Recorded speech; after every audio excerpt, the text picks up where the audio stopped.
Okay, on the previous video we created this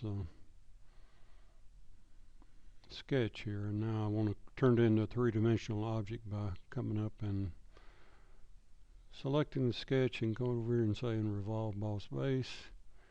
You notice it did that automatically because it found a construction line or center line over there. If it finds one and only one center line, it assumes that's what you want to revolve around. So I'll click OK, and you can see there's the part. And this thing has actually got a little cup in there because of the way we drew that arc out here. And let me go ahead and give you a front view of it, you can see. And then the next step, we're going to need to show hidden lines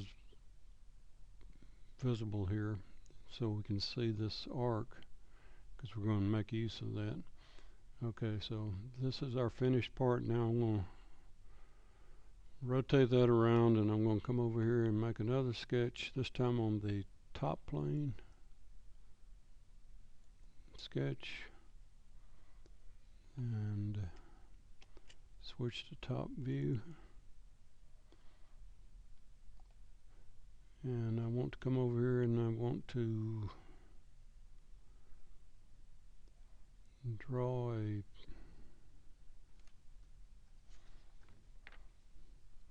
arc that pretty much is co-radial with this other arc. So I'm going to come over here and I'm going to draw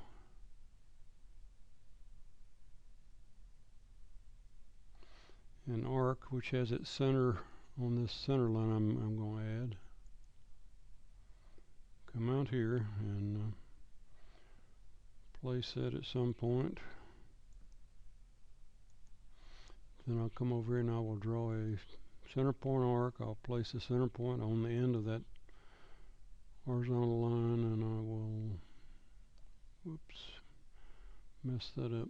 I picked a 3-point arc on the center point arc. Okay, now click on here.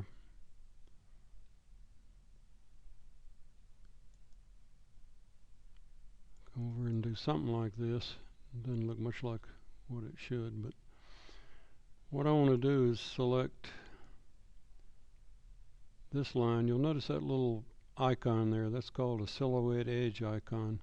It's finding that little curved edge. So I want to select that, and I want to select this center point arc I just drew, and I want to come over and make those co-radial. That means they will fall on the same, have the same radius and same center point. And drag this down to the bottom corner there. Okay, now I'll come over and add another arc. This time I will make it also a center point. Click there, make it a little bit bigger than the other one. Come over and close that. And do a few other things. I want to put a straight line between here and here.